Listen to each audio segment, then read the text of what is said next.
Semangat pagi. Pagi. Oke, Sobat Semanggi, kita bertemu lagi di sesi podcast Semanggi University. Kali ini kita akan membahas hal yang berkaitan dengan leadership, kepemimpinan. Ya, kalau kita ketahui selama ini, leadership itu adalah bagaimana seseorang memimpin timnya. Jadi dia memimpin atau kita bisa bilang leadership ke bawah. Nah, ternyata leadership tidak sesederhana itu, ada juga leadership yang ke atas, ke samping, dan juga ke bawah. Nah, sampai ada istilah leadership 360. Oke, kita akan membahas materi yang menarik ini dengan seseorang yang luar biasa, Pak Arman Febrian dari PT Solusi Kartu Indonesia. Oke, kita sapa dulu ya. Selamat pagi Pak Arman. Pagi Pak Kori. Oke, bagaimana kabarnya Pak? Alhamdulillah luar biasa nih Pak Kori. Pak Kori sendiri gimana nih? Luar biasa juga nih, semangat nih kalau ketemu Pak Arman. Oke, ya yang tadi sudah saya singgung di awal podcast, kita akan membahas hal-hal yang berkaitan dengan leadership ya hari ini Pak. Leadership. Oke. Ya, kalau dari kacamata orang awam, leadership itu ya sekedar memimpin Pak ya. Jadi ada seorang leader yang memimpin sebuah tim. Jadi ya seperti itu saja, sesederhana itu. Tapi ternyata tidak sesederhana itu. Sampai ada istilah leadership 360 Pak ya. Nah itu seperti apa Pak? Mungkin Pak Arman bisa menjelaskan terkait hal itu. Oke, terima kasih Pak Kori. Lumayan bagus juga nih bahasan kita sore hari ini. Iya. Leadership ya, kepemimpinan. Banyak orang yang berpikir bahwa nanti aja kalau saya sudah jadi punya jabatan, posisi jabatan, saya akan mempelajari tentang kepemimpinan. Oke. Padahal sebenarnya di posisi apapun kita harus punya skill memimpin. Ini mungkin saya akan sedikit bahas dari bukunya mungkin yang sudah melarang buana ya terkenal juga dari John Maxwell. Di situ ada yang salah satu temanya adalah leadership 360 derajat. Oke. Jadi benar-benar kita memimpin itu melingkar ya dari atas ke samping dan ke bawah. Di situ dijelaskan juga mungkin kalau di tema kali ini kita akan bahas cukup 4 arah dulu untuk tentang ke arah pemimpinan leadership itu harusnya seperti apa sih, nggak ke bawah kok. Iya. Oke, mungkin saya mulai dari yang poin pertama. Leadership itu harus minimal memiliki 4 arah sih. 4 arah ya. Yang pertama itu adalah leading in. Leading in. Itu memimpin ke dalam. Memimpin ke dalam. Nah, jadi ini semua orang harus punya. Kalau di teknik leadership 360 itu kita harus menganggap diri kita itu di poros tengah. Jadi bagian yang menggerakkan seluruh roda, Oke. Nah, leading in di sini yang dimaksud adalah gimana kita bisa memimpin diri kita sendiri.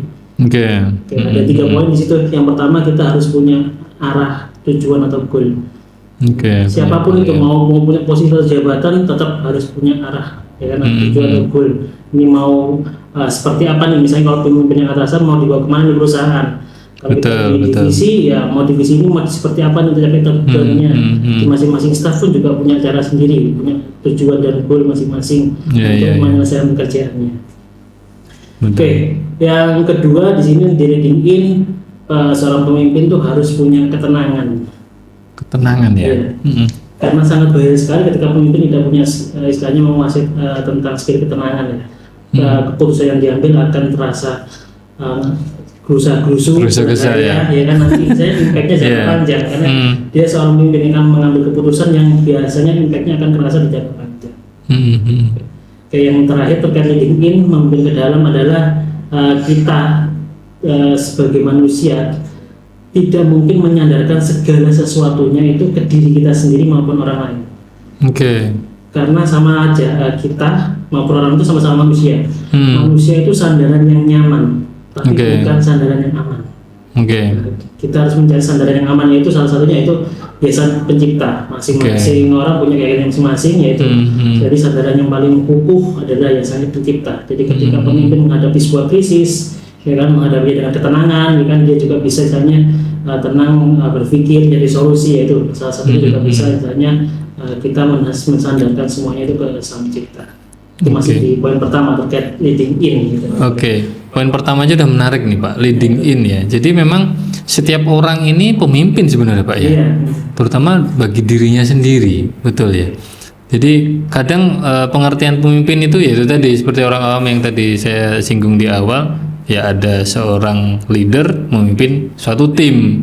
Tapi ternyata leading in tadi menjelaskan kita juga sebenarnya bertanggung jawab dengan diri kita sendiri. Kita juga memimpin diri kita sendiri ya.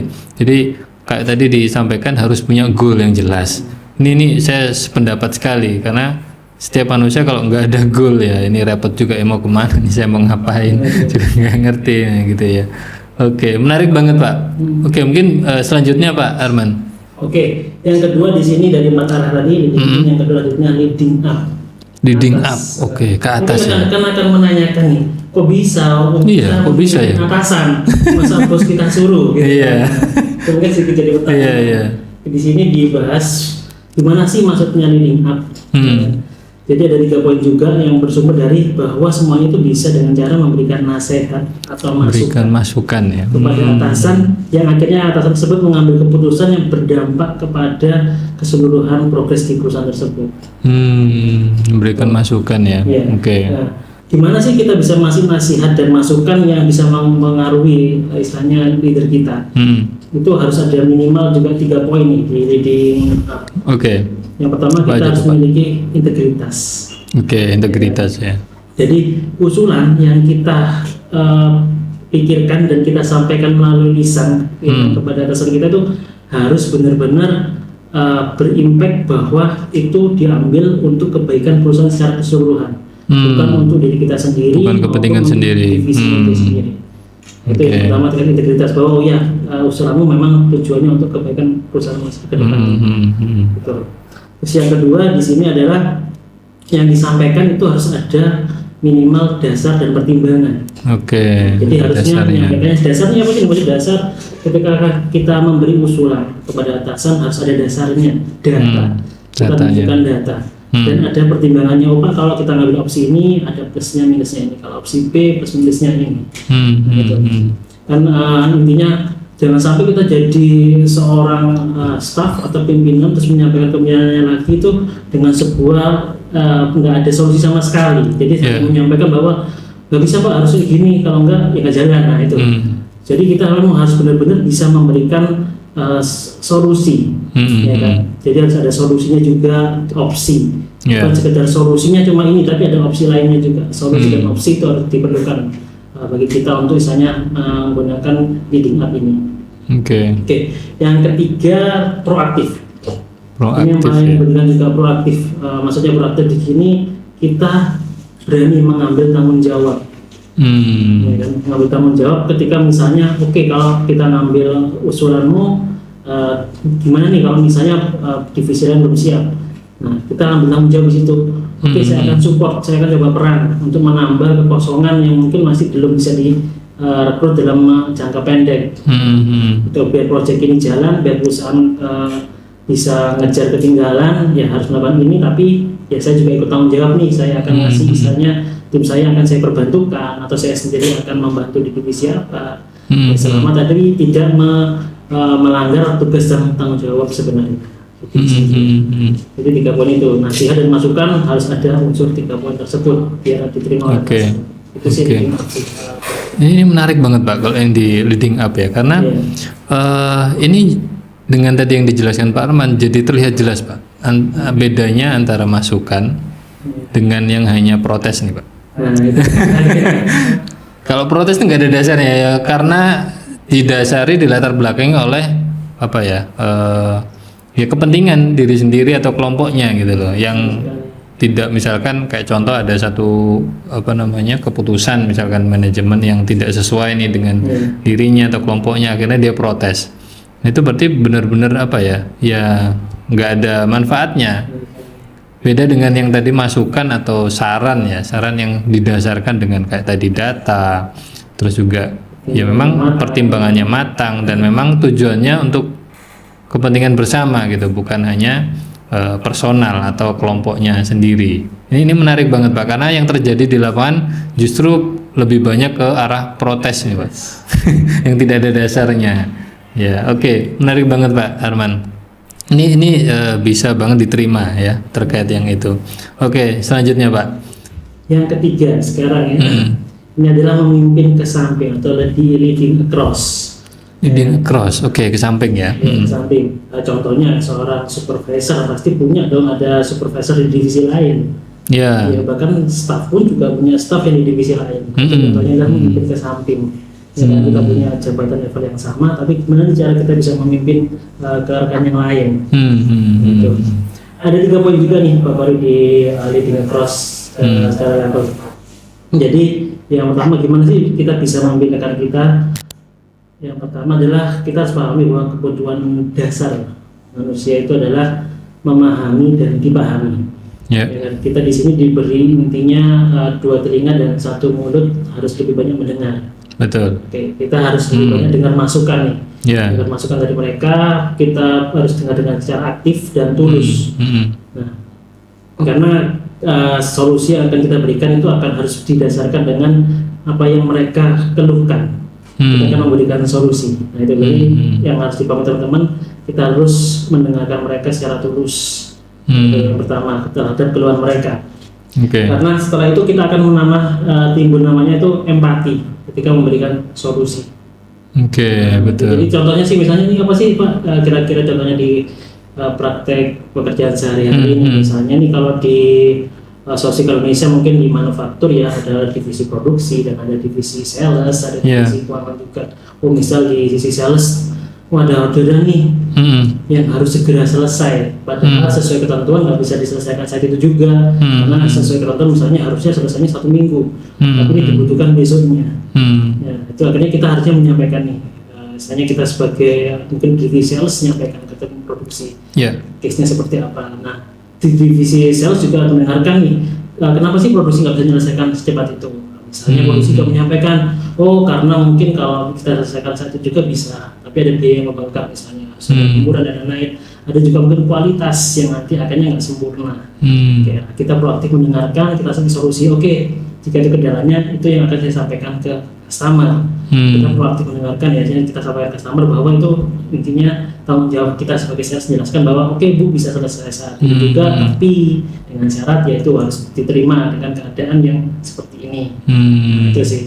Jadi benar-benar intinya kita proaktif mendengarkan keluhannya apa, kita cari solusi bersama. Itu sih. Itu yang pertama terkait empati. Yang kedua kontribusi. Kerja yang divisi lain. Misalnya masih contoh yang tadi, misalnya di divisi sales ada kebutuhan yang cepat ya. Kita sampaikan, kita di divisi sales punya tim ini loh, apa yang bisa kita bantu buat tim produksi. Kita nggak perlu tahu terkait mesin, bisa dibantu apanya. Ya kan, misalnya filenya kita benar-benar rapikan biar siap cetak misalnya seperti itu. Jadi kita bukan cuma produksi aja yang lembur, tim kita juga lembur, benar-benar ngejar apa sih yang bisa dibantu ya. Selama itu bisa mempercepat juga kinerja produksi. Jadi benar-benar memberikan kontribusi juga ketika kita membutuhkan. Itu adalah salah satu seni memimpin di leading across.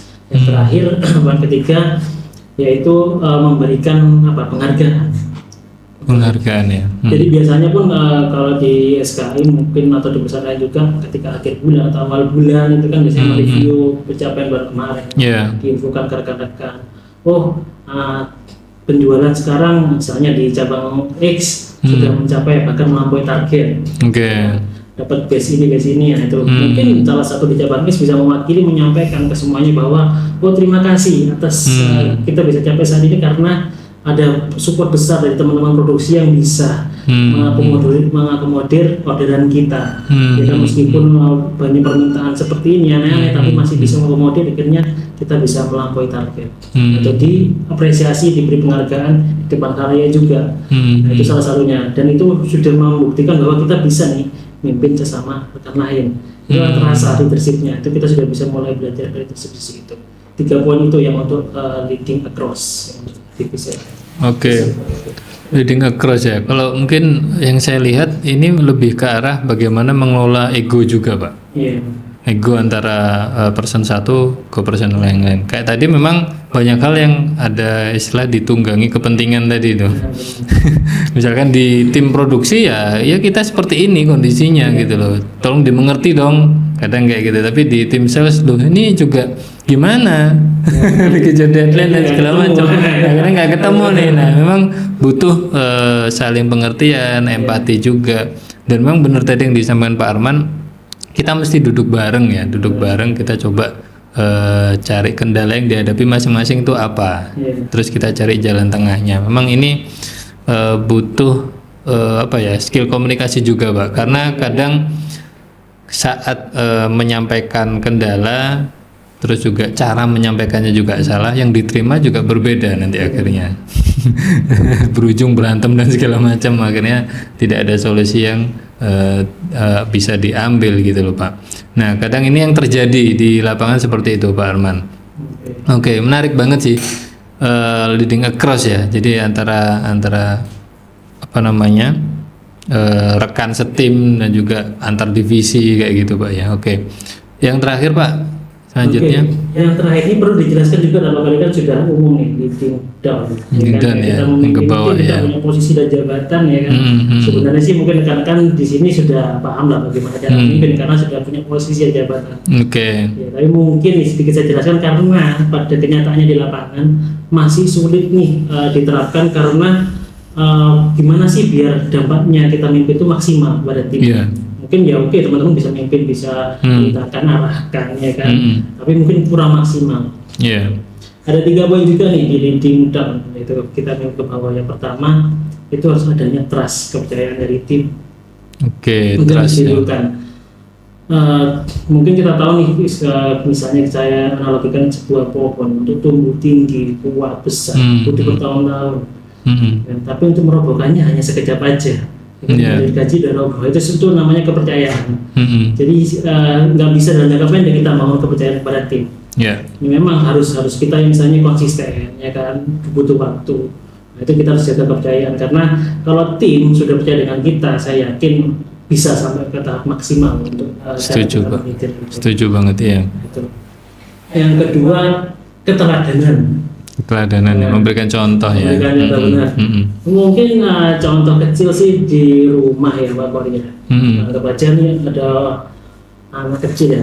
Kira-kira nih menurut Pak Kori, mana sih yang lebih dilihat sama anak kecil, omelan dari orang tuanya atau perilaku orang tuanya? Perilakunya Pak. Nah, mau kita ngomel, kita sampai rumah ngeliat kamu HP-an terus ya, tapi kan ayah juga megang itu dia. Sebenarnya begitu kerja, tapi kan juga bisa juga mereka melihat. Kan betul. Kita dicontoh gitu. Betul. Itu kalau kita mau ke bawah dan di respect, biar isinya pengaruh kita maksimal, kita harus ngasih teladan yang baik. Ya kan? Misalnya ketika briefing ya kita memang harus datang tepat waktu ya kan. Kalau bisa mungkin lebih dulu biar teman-teman akhirnya kedepannya mencontoh. Segala sesuatunya pekerjaan kita bisa on time, ngasih report, itu akan dicontoh oleh tim dalam kita. Kan? Jadi nggak respect ketika kita menyuruh mereka untuk datang pagi, tapi kita sendiri tidak datang lebih awal atau datang on time. Itu sih yang akan membuat pengaruh banget ke cara kita memimpin. Jadi mereka seolah-olah tidak respect. Ya kan? Itu sih. Yang terakhir, poin ketiga adalah mengembangkan training. Jadi kita harus benar-benar mensupport mereka, baik segi kalau dibutuhkan terkait properti, silakan support properti, terkait skill dan skill kita tingkatkan dengan cara training. Salah satunya mungkin dilakukan oleh Semanggi University ini, ya kan. Mungkin kalau misalnya di lapangan mereka butuh support, oke Pak, kalau ini mau dikerjakan cepat, saya butuh mesin ini, kita adakan, ya kan. Tapi misalnya mungkin divisi lain yang butuh, cara saya memimpin gimana ya Pak ya, kita training. Jangan sampai kita ketika memimpin ke bawah, terus mereka itu sedang mengalami stuck ya, nggak ada solusi lain, kita biarkan atau malah kita marahi. Kenapa nggak selesai? Itu aja yang harusnya kita benar-benar gali. Kenapa mereka nggak bisa menyelesaikan tugas tersebut? Ya kan? Biar kita ketemukan masalahnya di mana. Apakah peralatan yang mereka kurang memadai, atau mungkin dari skill mereka perlu ditingkatkan agar pekerjaan mereka selesai tepat waktu. Itu yang perlu dilakukan ya. Contohnya ya yang dilakukan di Semanggi University secara konsisten ini bisa saya bilang salah satu cara untuk mentraining ya, meningkatkan skill rekan-rekan pegawai. Itu sih Pak Kori mungkin terkait leading. Tadi sudah disampaikan semuanya terkait yang 360 ya. Jadi kesimpulan yang bisa saya ambil di sini adalah sebenarnya lebih ke arah baik itu ke atas, ke bawah maupun ke samping ya. Tadi lebih ke arah poin pentingnya adalah di apa ya, kepercayaan juga Pak, saling percaya satu sama lain. Terutama juga didukung dengan pembuktian. Kayak contoh gini, yang saya maksud pembuktian adalah saat misalkan ada kayak tadi misalkan contohnya tim sales dan tim produksi tadi ya Pak ya. Misalkan tim sales bilang ini harus diselesaikan dalam waktu 14 hari misalkan. Oke, kemudian ini jalan tengahnya nih, sudah dicari jalan tengahnya, ketemunya 14 hari. Terus dari tim produksi akhirnya saat sudah dilakukan produksi ternyata nggak sampai 14 hari sudah selesai misalkan. Contohnya kayak gitu. Nah, dari sini akan timbul rasa percaya dari tim sales nih. Wah, luar biasa nih teman-teman dari produksi. Bisa support bahkan lebih cepat dari yang dijanjikan. Nah, hal ini kadang juga akhirnya menimbulkan rasa trust tadi itu Pak, trust antara tim satu dengan yang lain. Terutama ini yang terjadi di lapangan seperti itu. Kadang terjadi gesekan itu karena yang nggak percaya sudah apa yang dijanjikan tidak bisa dilakukan dan segala macam kayak gitu Pak ya. Nah, menarik juga tadi juga disampaikan di awal ada leading up yang tidak populer ya di kalangan di luar sana, karena kita taunya hanya leading down ke bawah. Kalau leading up ternyata kita juga bisa memberikan masukan kepada atasan kita. Dan ini juga kadang juga butuh kedewasaan dari leadernya sendiri nih Pak. Kadang ada leader yang kamu tahu apa sih kayak gitu. Itu juga kembali lagi ke ego. Jadi itu juga salah satunya trust juga Pak. Saat leadernya juga percaya dengan tim di bawah nih. Tim saya bukan yang ecek-ecek loh. Tim saya punya kemampuan.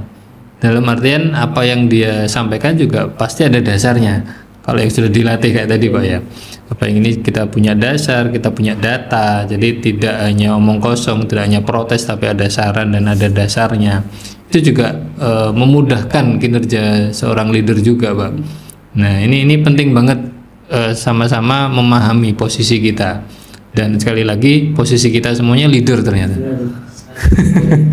Tidak ada lagi leader dan ini timnya, tapi ternyata semuanya adalah leader dengan porsinya masing-masing. Itu Pak, mungkin ya yang bisa kita simpulkan dari pembahasan kita hari ini. Jadi buat rekan-rekan Semanggi di sini, pahami bahwa jangan nunggu posisi atau jabatan leaders ya kan. Mulailah kita melatih, memahami, mempelajari, bahkan mempraktekkan dengan leadership gitu kan. Jadi benar-benar kita terbiasa. Mau dimanapun kita akan bisa memimpin diri kita sendiri, ya kan. Kita juga bisa bantu rekan-rekan kita. Tujuannya semua pasti untuk lebih baik buat diri kita maupun di perusahaan. Oke, luar biasa. Hari ini kita belajar banyak Sobat Semanggi terkait leadership, dan ternyata ini banyak sekali yang membuka wawasan kita ya. Banyak hal baru yang kita belajar hari ini. Oke, sukses selalu Pak Arman. Oke, terima kasih Pak Koni, sukses juga Solusi Kartu Indonesia. Iya. Oke, kita ketemu lagi Sobat Semanggi di sesi podcast kita selanjutnya. Sukses selalu untuk kita semua. Semangat pagi. Pagi.